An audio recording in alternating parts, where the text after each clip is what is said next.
আসসালামু আলাইকুম, সবাইকে স্বাগত জানাচ্ছি আমার দেশ স্পেশালে। সঙ্গে আছি আমি মাহবুবুর রহমান ইমন।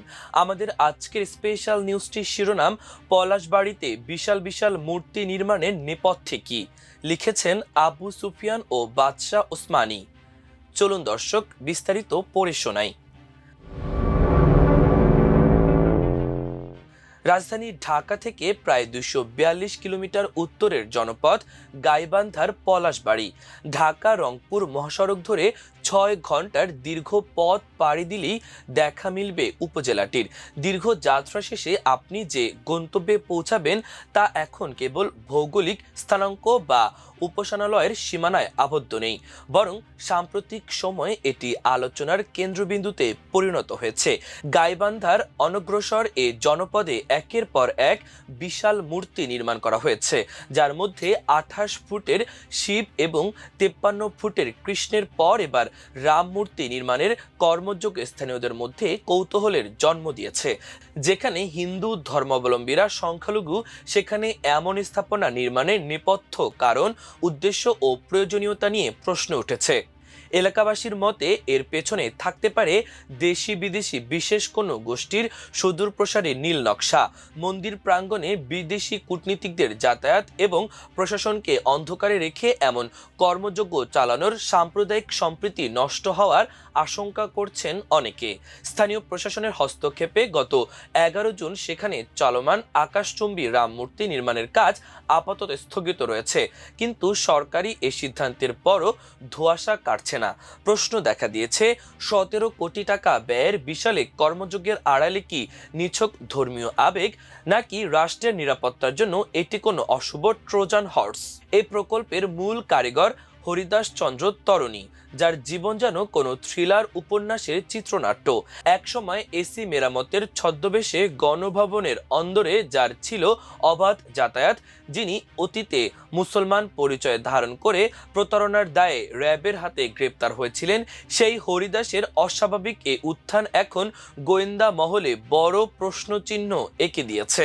গত 11 জুন এ বিষয়ে দিনভর কথা হয় রংপুর ও গাইবান্ধার উচ্চ পর্যায়ের অনেক কর্মকর্তার সঙ্গে।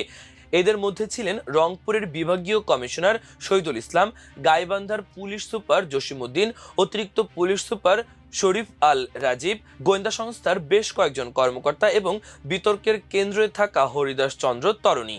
প্রশাসনের আরও বেশ কয়েকজন গুরুত্বপূর্ণ কর্মকর্তার সঙ্গেও কথা হয়েছে। তারা চাকরির বিধিবিধানের কারণে নিজেদের পরিচয় প্রকাশ না করতে অনুরোধ করেছেন। এছাড়া স্থানীয় প্রভাবশালী বেশ কয়েকজনের সঙ্গেও কথা হয়েছে। তাদের সঙ্গে আলাপে হরিদাসের বিষয়ে চাঞ্চল্যকর অনেক তথ্য মিলেছে।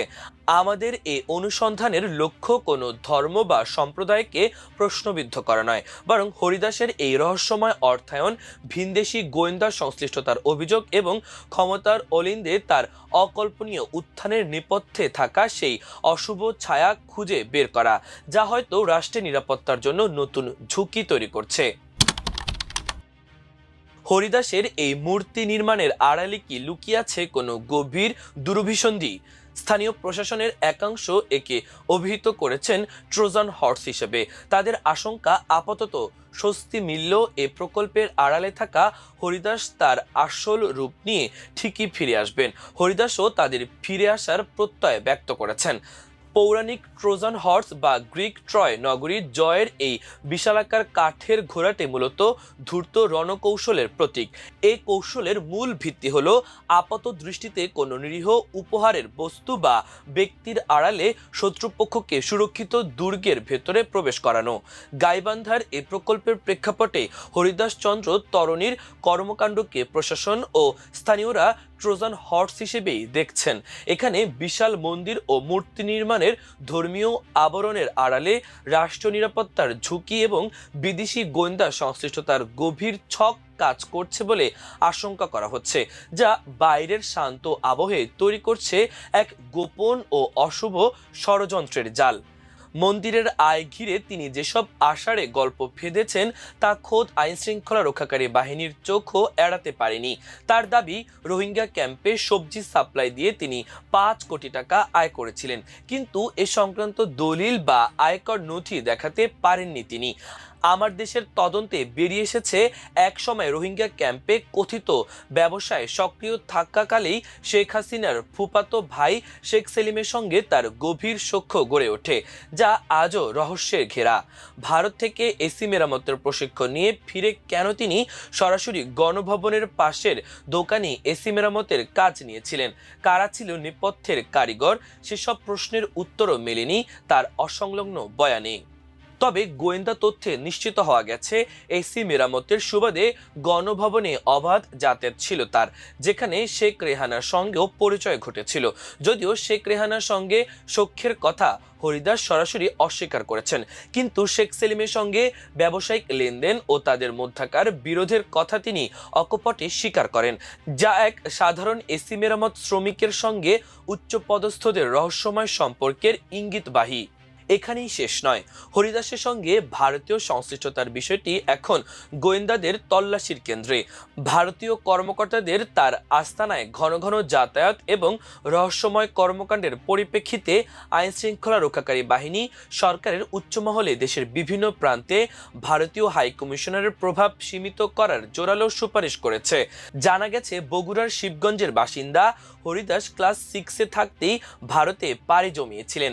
ধারণা করা হয় সেখান থেকে ফিরে আসার পরই তার মধ্যে উগ্র হিন্দুত্ববাদের দীক্ষা ও কর্মতৎপরতা শুরু হয়। একসময় মুসলিম পরিচয় ময়মনসিংহের এক সবজি বিক্রেতার মেয়েকে বিয়ে করা হরিদাস এখন নিজেকে এক মহাপরিকল্পনার কারিগর হিসেবে প্রতিষ্ঠিত করতে মরিয়া।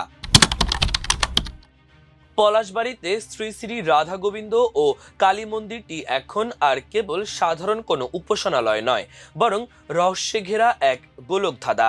বিশাল মন্দির কমপ্লেক্সটিতে প্রবেশ করতেই মনে হবে আপনি কোনো অতি সুরক্ষিত দুর্গের দোরগোড়ায় দাঁড়িয়ে আছেন, সরু নোংরা নালার ওপর বাঁশের পুলের মতো। ওই পুল পেরিয়ে কমপ্লেক্সটিতে ঢুকতে হয়। এর সরু প্রবেশ মুখে পুলিশ আর মন্দিরের লোকজনের শক্ত পাহারা। মন্দিরের উল্টো দিকে অনেক তরুণের পদচারণ, ঘোরাফেরা। অতিথিদের প্রতি তীক্ষ্ণ নজরদারি করছেন তারা। পুরো চত্বর সিসি ক্যামেরা দিয়ে মোড়ানো এবং প্রতিটি পদক্ষেপ এখানে সার্বক্ষণিক পর্যবেক্ষণের অধীন।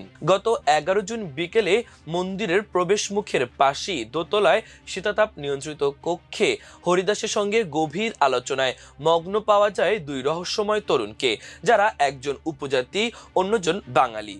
ঢাকা থেকে আসা এই জরুরি অতিথিদের সঙ্গে তার রুদ্ধদ্বার বৈঠক যেন বাইরের শান্ত পরিবেশের সঙ্গে একেবারেই বেমানান। মূর্তি তৈরির কাজ আনুষ্ঠানিকভাবে স্থগিত ঘোষণার ঠিক পরপরই এই গোপন বৈঠক গোয়েন্দা মহলে নতুন আলোচনার জন্ম দিয়েছে। আমরা কক্ষটিতে প্রবেশ করতে চাইলে হরিদাস তার জরুরি বৈঠক চলার কথা জানিয়ে অপেক্ষা করতে বলেন। আধা ঘন্টা অপেক্ষার পর আমরা কক্ষে প্রবেশ করতে তিনজনের মুখেই উৎকণ্ঠার ছাপ স্পষ্ট ছিল। দুই তরুণ দ্রুত ঘর থেকে বেরিয়ে যান। যাওয়ার সময় উপজাতির তরুণটা আমাদের পরিচয় জানতে চাইলেন। তার পরিচয় জিজ্ঞাসা করলে তিনি হাসি মুখে দ্রুত স্থান ত্যাগ করেন, যা পুরো ঘটনাকে রহস্যময় ধাঁধায় পরিণত করেছে।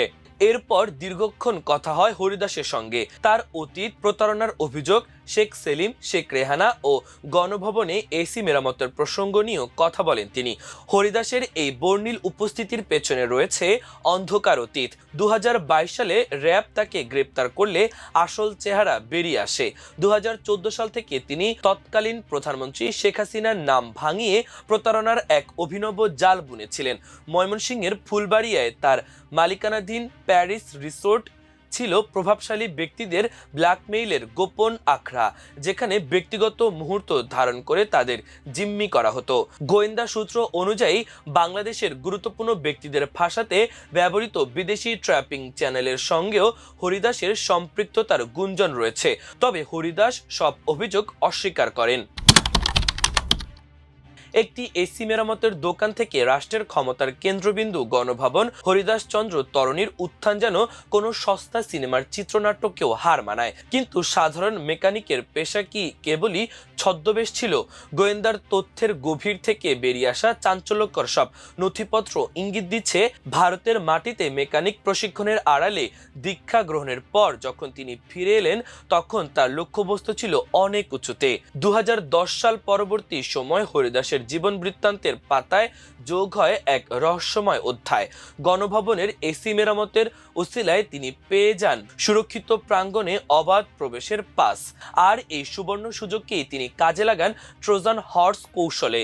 গোয়েন্দা প্রতিবেদন অনুযায়ী গণভবনের অন্দরে দায়িত্বরত থাকাকালীন শেখ রেহানার সঙ্গে তার পরিচয় ঘটেছিল, যা ছিল তার সামাজিক ও রাজনৈতিক প্রভাব বিস্তারের প্রথম বড় সিঁড়ি।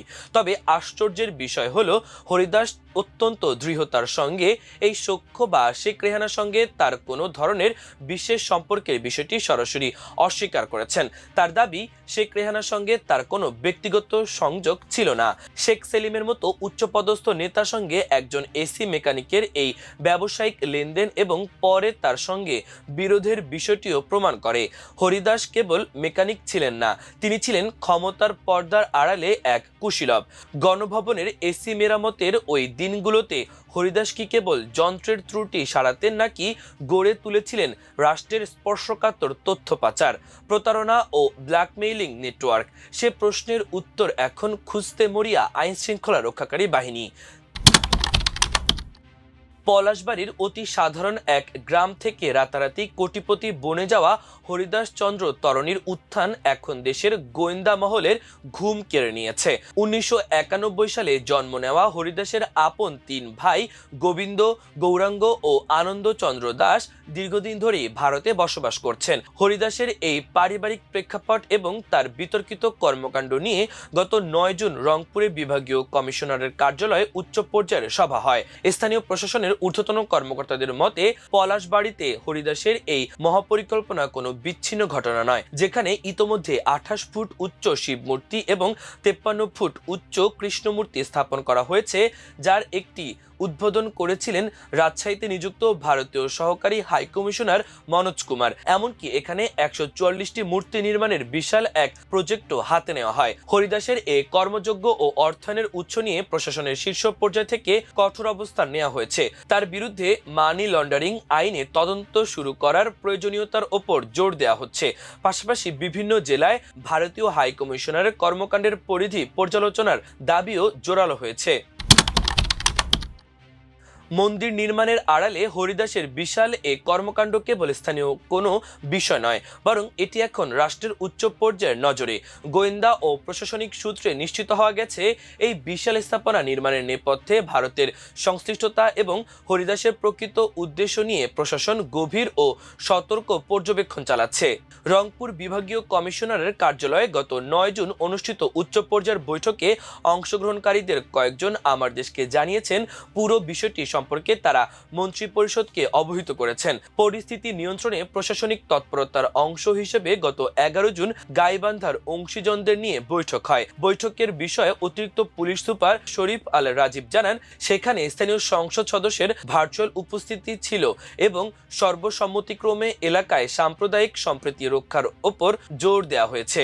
স্থানীয় পুলিশ ও গোয়েন্দাদের প্রতিবেদন অনুযায়ী সরকারের কোনো ধরনের অনুমতি ছাড়াই বিশাল এই কর্মযজ্ঞ চালিয়ে গেছেন হরিদাস। আইনি ফাঁক ফোকরের সুযোগ নিয়ে তিনি যেখানে ইচ্ছা সেখানে স্থাপনা গড়ে তুলেছেন।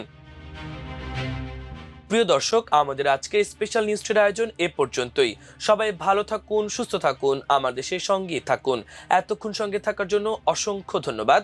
আল্লাহ হাফেজ।